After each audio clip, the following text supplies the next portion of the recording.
जय हिंद दोस्तों, welcome to AB maths IT. आज हम लोग इस वीडियो में प्रश्न बैंक 2021-22 विषय रसायन शास्त्र कक्षा 11वीं से इकाई 11 पी ब्लॉक के तत्व में 5 अंक वाले प्रश्नों के संपूर्ण हल सहित विवरण एवं प्रस्तुतिकरण देखेंगे। इसमें हम महत्वपूर्ण दीर्घोत्तरीय प्रश्नों को सॉल्व करेंगे और इन सभी के संपूर्ण हल PDF आप लोग डाउनलोड कर सकते हैं। इस वीडियो के डिस्क्रिप्शन में टेलीग्राम चैनल का लिंक है, आप जाकर वहां से PDF डाउनलोड कर सकते हैं। तो चलिए शुरू करते हैं। प्रश्न क्रमांक 1 है हमारे पास, निम्नलिखित अभिक्रियाओं को समझाइए। तो इसमें पहला है सिलिकॉन डाइऑक्साइड की क्रिया हाइड्रोजन फ्लोराइड के साथ की जाती है तो क्या होगा। देखिए यहाँ पे सिलिकॉन डाइऑक्साइड यानी सिलिकॉन SiO2 की क्रिया हम हाइड्रोजन फ्लोराइड से कर रहे हैं। यहाँ पे इसके 4 मॉलिक्यूल्स लेंगे तो हमारे पास में सिलिकॉन टेट्राफ्लोराइड और 2H2O प्राप्त होता है। फिर इसके बाद में हम इसमें क्या करते हैं, 2 हाइड्रोजन फ्लोराइड और मिक्स करते हैं, तब हमें H2SiF6 का निर्माण होता है। ठीक। ख है हमारे पास में CO यानी कार्बन मोनोऑक्साइड को ZNO और ये ZN ऑक्साइड के साथ गर्म किया जाता है तो क्या मिलता है। तो देखिए ZNO को जब हम CO के साथ गर्म करते हैं तो जिंक और CO2 हमें प्राप्त होती है। नेक्स्ट है जलीय एल्यूमिना की क्रिया जलीय NaOH के साथ की जाती है तो क्या होगा। देखिए जलीय एल्यूमिना की क्रिया जलीय NaOH के साथ करते हैं तो हमें 2NaAlOH4 प्राप्त होता है। ठीक। नेक्स्ट प्रश्न क्या है हमारे पास में, नेक्स्ट है हमारे पास कारण बताइए। इसमें पहला है सांद्र HNO3 का परिवहन एल्यूमिनियम के पात्र द्वारा किया जा सकता है। तो देखिए इसमें जो सांद्र HNO3 है इसकी क्रिया एल्यूमिनियम से हो जाती है और एल्यूमिनियम के ऑक्साइड की एक पतली परत एल्यूमिनियम के पात्र पर जम जाती है जो पात्र को सुरक्षित रखती है। ठीक है, तो क का ये आंसर हो गया हमारे पास। ख प्रश्न है हमारे पास तनु NaOH तथा एल्यूमिनियम के टुकड़े के मिश्रण का प्रयोग अपवाहिका खोलने के लिए किया जाता है। देखिए इसका आंसर है NaOH की क्रिया Al से होकर एल्यूमिनियम से होकर H2 गैस बनाती है जिसके अधिक दाब के कारण अपवाहिकाएं खुल जाती हैं। ठीक है, इसलिए हम क्या करते हैं, तनु NaOH की तथा एल्यूमिनियम के टुकड़ों के मिश्रण से हम क्या करते हैं, अपवाहिका खोलने के लिए इनका प्रयोग करते हैं। ठीक। ग प्रश्न है हमारे पास में ग्रेफाइट शुष्क स्नेहक के रूप में प्रयुक्त होता है। तो देखिए जो ग्रेफाइट होता है इसकी संरचना में 2 परतें दुर्बल वान डेर वाल बल से जुड़ी हुई होती हैं जिससे वे एक दूसरे पर खिसक सकती हैं, इसलिए हम उसको शुष्क स्नेहक के रूप में प्रयुक्त करते हैं। ठीक।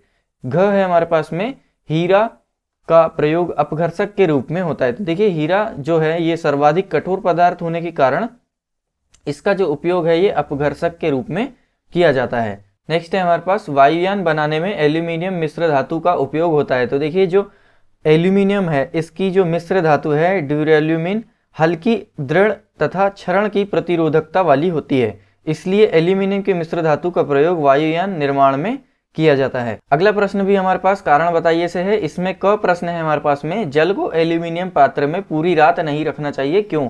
तो यहाँ पे हमें इसका कारण बताना है। तो इसका आंसर होगा इसे जल में एल्यूमिनियम के आयन आ जाते हैं, है ना।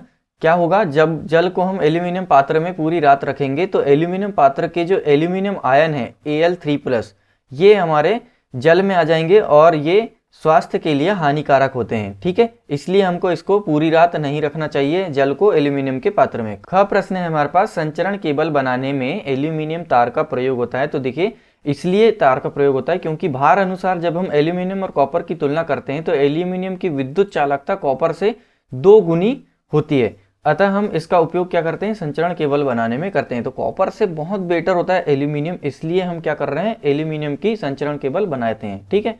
ग है हमारे पास में सिलिकॉन टेट्राक्लोराइड जल अपघटित हो जाता है परंतु कार्बन टेट्राक्लोराइड जल अपघटित नहीं होता, क्यों। तो देखिए इसका कारण क्या होगा, जो कार्बन है ये जल के अणु के एकाकी इलेक्ट्रॉनों को ग्रहण करने के लिए संयोजकता कक्ष में D उपकक्ष नहीं रखता, जबकि सिलिकॉन संयोजकता कक्ष में D उपकक्ष रहता है, तो ये क्या हो जाता है, जल अपघटित। लेकिन कार्बन टेट्राक्लोराइड इसमें अपघटित नहीं होता। ठीक। घ प्रश्न है हमारे पास में गैलियम की परमाणु त्रिज्या एल्यूमिनियम से कुछ कम होती है। तो देखिए इसका मतलब ये है क्योंकि जो गैलियम है उसमें D उपकक्ष होता है और इसमें इलेक्ट्रॉन भरे होते हैं, जो कि इलेक्ट्रॉन क्या होते हैं, नाभिकीय आवेश के आकर्षण को प्रभावी ढंग से परिरक्षित नहीं कर पाते। यहाँ पे परिरक्षित का मतलब होता है शील्डिंग इफेक्ट, या आप इसे समझ सकते हैं परिरक्षण प्रभाव। ठीक। तो इसमें ये जो इलेक्ट्रॉन होते हैं ये प्रभावी ढंग से परिरक्षण प्रभाव नहीं दर्शा पाते, इसलिए गैलियम में इलेक्ट्रॉन नाभिकीय आकर्षण बल अधिक होने के कारण इसका आकार एल्यूमिनियम से कम होता है। नेक्स्ट प्रश्न है इसी में हमारे पास, ड थैलियम ट्राइक्लोराइड की अपेक्षा थैलियम क्लोराइड अधिक स्थायी होता है क्यों? तो इसका आंसर होगा थैलियम ट्राइक्लोराइड की अपेक्षा थैलियम क्लोराइड अधिक स्थायी होता है क्योंकि थैलियम में सर्वाधिक अक्रिय युग्म प्रभाव होता है। अक्रिय युग्म प्रभाव क्या होता है आप इसे आगे प्रश्न में भी देखेंगे और इसे हमने पिछले वीडियोस में भी समझा था। ठीक है, तो अतः थैलियम जो होगा ये +1 ऑक्सीकरण संख्या में अधिक स्थायी यौगिक बनाता है, इसलिए जो थैलियम ट्राइक्लोराइड है इसकी अपेक्षा थैलियम क्लोराइड अधिक स्थायी होता है। नेक्स्ट प्रश्न है, अपर रूप क्या होता है? कार्बन के दो महत्वपूर्ण अपर रूप हीरा तथा ग्रेफाइट की संरचना का चित्र बनाइए तथा इन दोनों अपर रूपों के भौतिक गुणों पर संरचना का क्या प्रभाव है ये बताना है हमें, है ना। तो इसमें अपर रूपता क्या होती है? ये अपर रूप क्या होते हैं? किसी तत्व के ऐसे भिन्न भिन्न रूप जिनके भौतिक गुण असमान होते हों अपर रूप कहलाते हैं, और इस घटना को हम क्या कहते हैं? अपर रूपता कहते हैं। इसमें जो हीरा और ग्रेफाइट है ये कार्बन के क्रिस्टलीय अपर रूप हैं, इसके अक्रिस्टलीय अपर रूप भी होते हैं, बट हमें इस प्रश्न में हीरा तथा ग्रेफाइट के बारे में पूछा है इसलिए हम इन दोनों के बारे में बस बताएंगे। तो ये रही हीरे की संरचना, ठीक है, और हीरे में ये इसके भौतिक गुण होते हैं जो ये इसकी संरचना से किस तरह प्रभावित होते हैं। तो देखिए हीरे में प्रत्येक कार्बन sp3 संकरित अवस्था में रहता है और 4 अन्य कार्बन परमाणुओं से एक सहसंयोजक बंध द्वारा जुड़कर सुदृढ़ त्रिविम संरचना बनाता है, जिसमें हीरा कार्बन का शुद्ध तथा सघन रूप होता है, ठीक है, डेंस रूप होता है और सबसे कठोर भी होता है। यह पारदर्शी एवं विद्युत का तथा ताप का कुचालक होता है, ठीक है। तो ये हुई हीरे के बारे में थोड़ा सा डिटेल्स। और अब ग्रेफाइट के बारे में देखिए, जो ग्रेफाइट की संरचना जो होती है ये परतों के रूप में होती है तथा परत दुर्बल बलों से आपस में जुड़ी होती हैं, इसलिए यह मुलायम तथा चिकना होता है। षटभुजी वलय का प्रत्येक कार्बन sp2 संकरित रहता है। इसमें जो हीरा है ये sp3 संकरण का रहता है और यहाँ पे ग्रेफाइट में sp2 संकरण का रहता है। प्रत्येक कार्बन 3 अन्य कार्बन से जुड़ा हुआ रहता है, अर्थात इसके 3 कार्बन क्या रहते हैं? आबंधित, और चौथा इलेक्ट्रॉन क्या रहता है? मुक्त। इसी वजह से ये विद्युत का सुचालक भी होता है। नेक्स्ट प्रश्न है, निम्नलिखित ऑक्साइड को उदासीन, क्षारीय तथा उभयधर्मी ऑक्साइड के रूप में वर्गीकृत कीजिए। तो यहाँ पे ये जो कार्बन मोनोऑक्साइड है और B2O3 है, SiO2, CO2 और Al2O3, इनमें हमें उदासीन, क्षारीय, अम्लीय, उभयधर्मी इनको अलग अलग बांटना है। हमने ये इस तरह से बांट दिए, उदासीन CO हो जाएगा हमारा, क्षारीय थैलियम CO3 हो जाएगा, अम्लीय B2O3 और SiO2 और CO2, और उभयधर्मी Al2O3 और PbO2, ठीक है। अब इसके बाद में हमको क्या करना था? इसी में ख प्रश्न है हमारे पास में, इनकी प्रकृति को दर्शाने की रासायनिक अभिक्रिया लिखिए। तो यहाँ मैंने प्रश्न को दर्शा नहीं पाया हूँ, यहाँ पे इसके लिए ख प्रश्न था, हमें इनकी प्रकृति को दर्शाने वाली रासायनिक अभिक्रियाएं लिखिए। तो इसमें मैंने इनके लिए रासायनिक अभिक्रियाएं लिख दिया हूँ, यहाँ पे प्रश्न को नहीं दर्शा पाया। तो नेक्स्ट प्रश्न होगा हमारे पास में, कुछ अभिक्रियाओं में थैलियम एल्यूमिनियम से समानता दर्शाता है जबकि अन्य समूह में यह समूह फर्स्ट के धातुओं से समानता दर्शाता है। इस तथ्य को कुछ प्रमाणों के द्वारा सिद्ध करें। तो यहाँ पे एल्यूमिनियम केवल त्रिसंयोजी यौगिक बनाता है, जबकि थैलियम क्या होता है? एक संयोजी और त्रिसंयोजी दोनों यौगिक बनाता है। तो थैलियम जो होगा वो एल्यूमिनियम से समानता तो दर्शाता है, लेकिन थैलियम जो है ये समूह एक के अन्य तत्वों से भी समानता दर्शाता है। क्यों? क्योंकि ये क्या करता है? एक सहसंयोजी यौगिक भी बनाता है। तो त्रिसंयोजी थैलियम यौगिक कौन से हो जाएंगे हमारे पास में? ये, और एक संयोजी थैलियम यौगिक ये हो जाएंगे हमारे पास में। और इसमें जो थैलियम 2O क्षारीय धातुओं के ऑक्साइड की भांति क्षारीय विलयन भी देता है, ठीक है। तो कुछ प्रमाण इस तरह से हुए। नेक्स्ट प्रश्न है हमारे पास में, जब धातु X की क्रिया सोडियम हाइड्रोक्साइड से की जाती है। देखिए यहाँ पे जब धातु X की क्रिया हम सोडियम हाइड्रोक्साइड से करते हैं तो श्वेत अवक्षेप A प्राप्त होता है। तो हमें क्या अवक्षेप प्राप्त हो रहा है? A, जो NaOH के आधिक्य में क्या होता है? विलेय होकर संकुल B बनाता है, विलेय होकर संकुल B बनाएगा। तो यहाँ पे यौगिक A जो है तनु HCl में घुलकर, यहाँ पे ये जो यौगिक A है ये हमने जो बनाए हैं यौगिक A जो एल्यूमिनियम हाइड्रोक्साइड है, ये क्या करेगा? तनु HCl में घुल करके, यहाँ पे देखिए ये तनु HCl में घुलकर यौगिक C बनाता है। यौगिक C बनाया एल्यूमिनियम क्लोराइड, ठीक है। यौगिक A को अधिक गर्म किए जाने पर यौगिक A कहाँ रहा हमारा? ये रहा AlOH थ्राइस, तो एल्यूमिनियम हाइड्रोक्साइड। इसको हमने क्या करेंगे? अधिक गर्म करने पर यौगिक D बनता है। तो यौगिक D हमारे पास में क्या बना? Al2O3, इसे हम एल्यूमिना कहते हैं, ठीक है।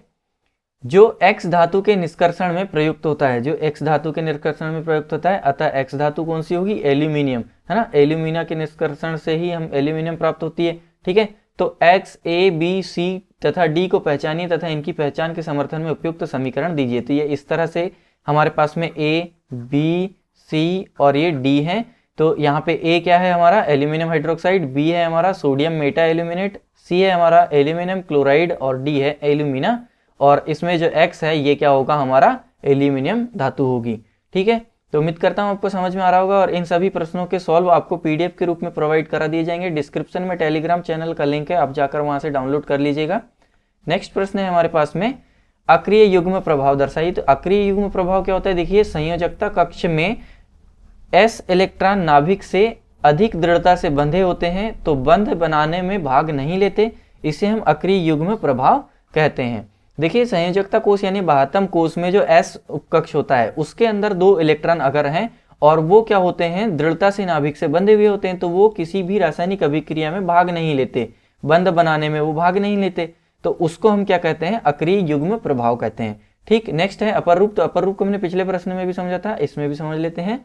किसी तत्व के ऐसे भिन्न भिन्न रूप जिनके भौतिक गुण असमान होते हैं अपर रूप कहलाते हैं, ठीक है। श्रृंखलन क्या होता है, तो श्रृंखलन देखिए कार्बन के परमाणु अपने अन्य परमाणुओं के साथ मिलकर श्रृंखला बनाने की अभिन्न क्षमता रखते हैं। ये श्रृंखलाएं खुली एवं तथा बंद दोनों प्रकार की हो सकती हैं। इसमें 60 कार्बन वाली खुली श्रृंखला तथा 30 कार्बन परमाणु वाली बंद श्रृंखला अब तक की ज्ञात है। इसी गुण के कारण कार्बन के असंख्य यौगिक संभव होते हैं, ठीक। नेक्स्ट प्रश्न है हमारे पास में, इलेक्ट्रॉन न्यून यौगिक क्या होते हैं। तो इलेक्ट्रॉन न्यून यौगिक क्या होंगे, देखिए वे यौगिक जिनके अणु केंद्रीय परमाणु का अष्टक अपूर्ण होता है या केंद्रीय परमाणु डी कक्षकों में इलेक्ट्रॉन को ग्रहण करने की क्षमता रखते हो, न्यून इलेक्ट्रॉन यौगिक कहलाते हैं, ठीक है। इसमें हमें पूछा था क्या BCl3 तथा SiCl4 इलेक्ट्रॉन न्यून यौगिक हैं, समझाइए। तो हमको बताना है BCl3 और SiCl4 क्या इसमें इलेक्ट्रॉन न्यून यौगिक हैं। तो जी हाँ है, क्योंकि BCl3 में जो B है इसका अष्टक पूर्ण नहीं है और इसको इलेक्ट्रॉन न्यून यौगिक हम कह सकते हैं, क्योंकि इसका अष्टक पूर्ण नहीं है, इसलिए हम यहाँ पे क्या करेंगे, इनको इलेक्ट्रॉन की आवश्यकता है अष्टक पूर्ण करने के लिए, तो ये क्या होगा, इलेक्ट्रॉन न्यून यौगिक होगा, ठीक। इसी तरह से SiCl4 में भी Si में क्या होता है, D कक्षक के उपस्थिति के कारण ये क्या करता है, सहसंयोजकता में वृद्धि करने के लिए इलेक्ट्रॉन ग्रहण कर सकता है। इसका मतलब यहाँ पे यह भी क्या है, एक इलेक्ट्रॉन न्यून यौगिक है, ठीक। नेक्स्ट प्रश्न है हमारे पास इसी में, लेड एक आयोडाइड PbI4 नहीं बनाता क्यों। तो देखिए जो Pb है ये +4 ऑक्सीकरण अवस्था में अस्थायी होता है तथा Pi बंध जो है यहाँ पे सहसंयोजक बंध है, यह एक दुर्बल बंध होता है, इस वजह से यहाँ पे PbI4 नहीं बनता, ठीक है। नेक्स्ट है हमारे पास CO के विषैली होने का कारण। देखिए कार्बन मोनोऑक्साइड है, ऑब्वियसली ये विषैली होती है, हमें यहाँ पे बताना है उसका एक कारण, ठीक है। तो CO जो गैस है ये बहुत जहरीली गैस है और यह रक्त में उपस्थित हीमोग्लोबिन के साथ क्रिया करके एक लाल रंग का कार्बोक्सी हीमोग्लोबिन नामक यौगिक बना लेती है, ठीक है। क्या बनाती है, कार्बोक्सी हीमोग्लोबिन नामक का यौगिक बनाती है। इस वजह से ये जो कार्बोक्सी हीमोग्लोबिन जो है ये रक्त में शरीर को O2 प्रदान यानी कि ऑक्सीजन प्रदान करने की क्षमता को नष्ट कर देता है और इसी वजह से इंसान की मृत्यु हो जाती है, ठीक है। इसलिए हम इस एक कारण को यहाँ पे दर्शा सकते हैं CO के विषैले होने के कारण में। नेक्स्ट प्रश्न है हमारे पास, बोरान टेट्राहेलाइड लुईस अम्ल की तरह व्यवहार करता है क्यों। तो यहाँ पे देखिए बोरान टेट्राहेलाइड जो है ये न्यून इलेक्ट्रॉन यौगिक है ना। न्यून इलेक्ट्रॉन यौगिक हमने पिछले प्रश्न में अभी समझा इसको, क्यों, क्योंकि बोरान का जो परमाणु है इसका अष्टक कंप्लीट नहीं होता, ठीक है। यहाँ पे ये जितने भी यौगिक हैं सब में बोरान जो है ये क्या है, केंद्रीय परमाणु है, अब इनका अष्टक पूर्ण नहीं होता, केंद्रीय परमाणु बोरान का अष्टक पूर्ण नहीं होता, इसलिए ये क्या है, इलेक्ट्रॉन न्यून यौगिक है। अतः यह इलेक्ट्रॉन ग्रहण करने की प्रवृत्ति रखेगा और इसीलिए यह क्या है, लुईस अम्ल है। क्योंकि लुईस अम्ल आप जानते हैं पिछले चैप्टर्स में भी हमने इसे पढ़ा है, लुईस अम्ल क्या होता है, जो इलेक्ट्रॉन ग्रहण करने की प्रवृत्ति रखे या इलेक्ट्रॉन युग्म या फिर आप इसे लोन पेयर को ग्रहण करने की क्षमता रखने वाले को हम क्या बोल सकते हैं, लुईस अम्ल बोल सकते हैं, ठीक है। तो अब यहाँ पे हमारे पास में 4 बोरान ट्राइहेलाइड हैं, तो इनमें BF3, BCl3, Br3 और Bi3 की अम्लीय शक्ति को देखेंगे हम। तो इसमें चूंकि आप जानते हैं कि जो फ्लोरीन, क्लोरीन, ब्रोमीन और आयोडीन है एक ही वर्ग के तत्व हैं और फ्लोरीन से आयोडीन तक इनका आकार बढ़ता जाता है, ऊपर से नीचे आ रहे हैं तो आकार इनका क्या होता है, बढ़ता है। तो फ्लोरीन से आयोडीन तक इलेक्ट्रॉन ग्रहण करने की प्रवृत्ति भी बढ़ती जाएगी, क्योंकि जब आकार बढ़ता जाएगा तो इलेक्ट्रॉन ग्रहण करने की प्रवृत्ति भी इनकी क्या होगी, बढ़ती जाएगी। ठीक है, अर्थात अम्लीय शक्ति का बढ़ता क्रम क्या होगा, BF3 जो होगा वो कम होगा, उससे ज्यादा BCl3, उससे भी ज्यादा BR3 और उससे भी ज्यादा BI3। ठीक है, तो सबसे ज्यादा प्रबल अम्लीय शक्ति वाला लुईस अम्ल क्या होगा यहाँ पे हमारे पास में, BI3 होगा। उम्मीद करता हूँ आपको ठीक से समझा पाया हूँगा, और वीडियो पसंद आता है तो इसे लाइक करके शेयर जरूर करें, और इस वीडियो के सभी संपूर्ण हल आपको PDF के रूप में प्रोवाइड करा दिए जाएंगे। चैनल के साथ बने रहिए, धन्यवाद।